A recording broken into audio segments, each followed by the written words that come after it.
Welcome into Bengals Breakdown. I am your host, Stone Shields. Thank you so much for joining us for this Monday overreaction video.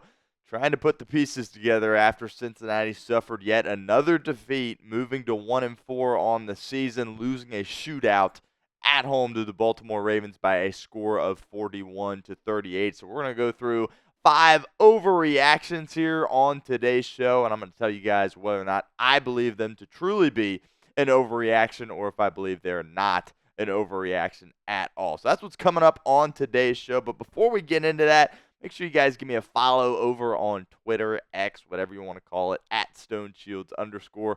Trying to get to 500 followers by the end of October. That was the goal in September. We weren't able to quite get there, so we're running it back here in October. So help me out. All of our Bengals Breakdown content will be posted to my Twitter page. You'll also have, retweets from all the beat writers with the latest news, and my personal opinions will be there as well. So help me out, help yourself out. Give me a follow over on Twitter at StoneShields_. All right, the first overreaction here is the Cincinnati Bengals are no longer clutch after some of the things that they have done this season. And look, I don't think this is an overreaction at all.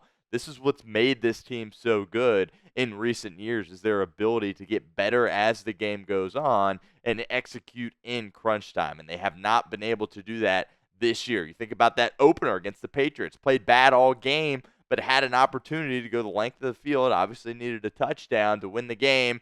Couldn't even get a first down. Against Kansas City, had opportunities to close that game out as well. Ended up having to kick it back to Mahomes, and that's never going to be really a recipe for success. Obviously, they had the miracle, defensive pass interference call, but still, the Bengals had an opportunity to go finish that game. And then we saw it again multiple times yesterday.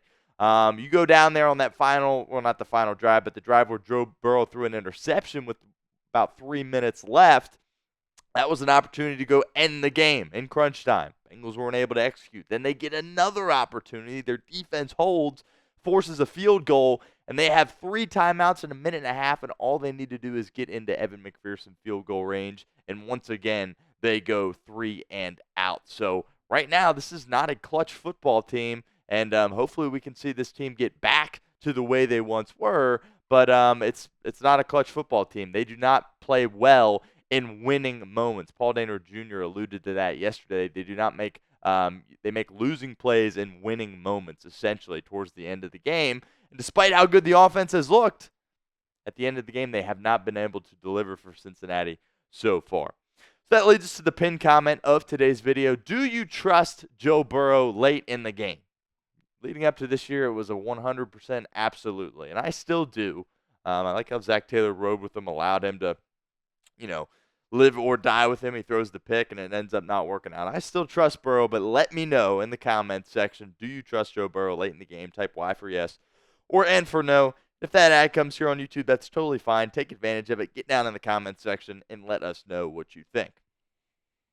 Second overreaction. Feel like we've done this one a few times. Fire Zac Taylor. And look, my thought process has not changed on this. This is still totally an overreaction. I think something when I'm judging head coaches in this league, well, how's their side of the ball doing? Zac Taylor's an offensive coach, obviously. The offense has been pretty dang special this year for Cincinnati, but ultimately he is the head coach. They stand at 1-4, and that ultimately falls on his shoulders. So he deserves a lot of blame and a lot of criticism, and he's going to have to mix things up going forward and make some adjustments to help this team win. But look, I don't think the Bengals are in a situation where they need to get rid of Zac Taylor. I think he still has done some good things this year. I thought, people bang on him for the 3 straight runs there at the in overtime. But look, the last time you saw your offense out there, they gave up a massive sack, killed the drive. If that would have happened on the overtime drive, you're out of field goal range. And before that, Joe Burrow throws an interception. And you have a really, really good kicker. Maybe you should have thought about who was holding the football, because obviously it's a rookie back there, and that proved to be the issue on that field goal attempt. But I really don't have a problem with him running the ball 3 times there, honestly. You feel really good about Evan McPherson in those moments, being able to go out and execute. He's done it time after time again. It was pretty much a lock that he was going to make it. But the snap gets, dropped by Ryan Rico. It doesn't go in, and then Zac Taylor kind of looks like a fool for running it 3 times. But a lot of people banging on him for that. I don't think it's really the end of the world that that was the decision he chose to make in that moment.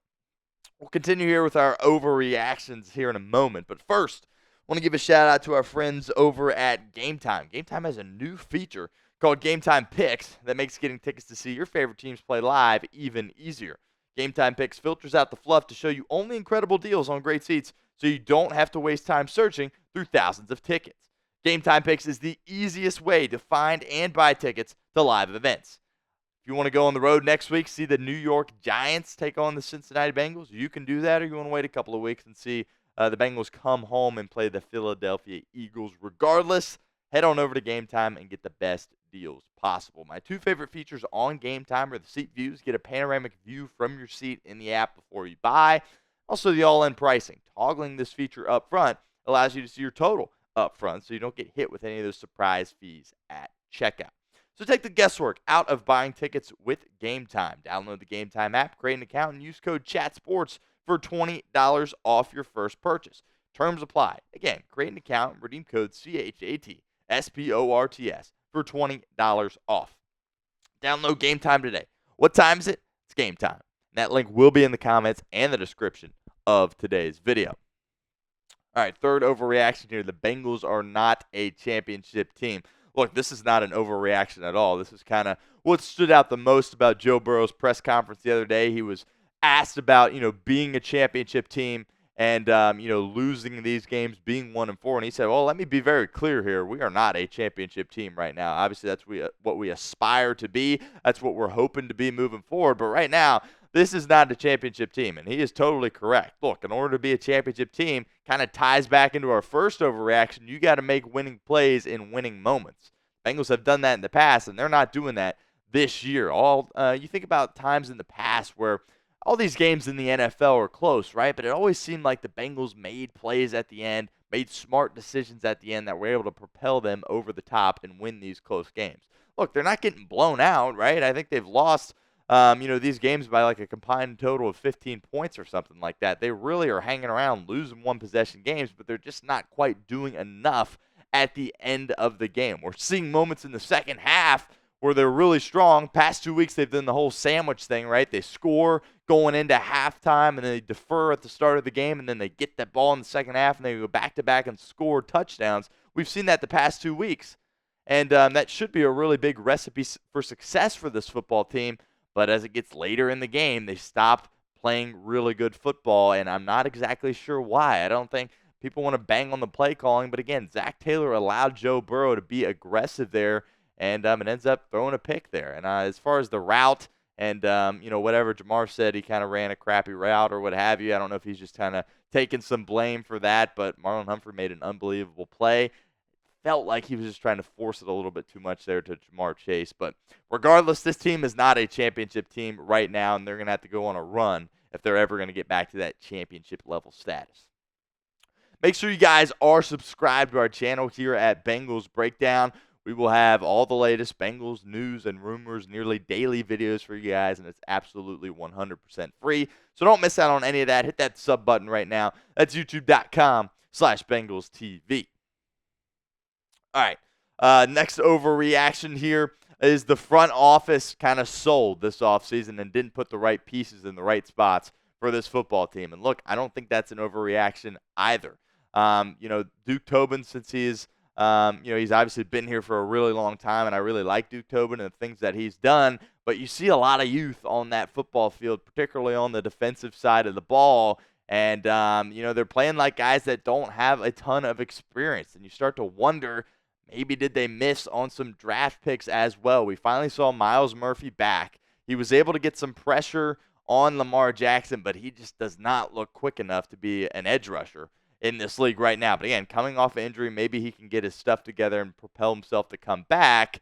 But there's definitely some personnel question marks as well. And the biggest thing, in my opinion, is not having Jesse Bates. I think that would have been your guy on defense to pay. I feel like there's always got to be one guy that you go out there and pay the money that he deserves on defense, and they haven't. I think they had the ability to do that with Jesse Bates. Obviously, they're paying Logan Wilson, but Jesse Bates was going to garner a much bigger contract than that, and Jesse Bates is absolutely balling in Atlanta right now. So I think that's definitely a concern about this team, how the front office operates. And, some of their free agent signings haven't really worked out. Geno Stone has just been that safety spot. Sheldon Rankins obviously has been beat up, so we don't know exactly what we have in him. But I don't think this is an overreaction at all. I think the front office deserves a lot of criticism for this start to the season.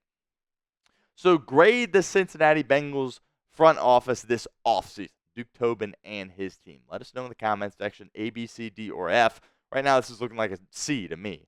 There's definitely not enough good things happening out there from a personnel perspective. But another opportunity for you guys to get interactive with our show here at Bengals Breakdown. Grade the front office for us this past offseason, A, B, C, D, or F. Last overreaction here. The season is over, and the Bengals are cooked.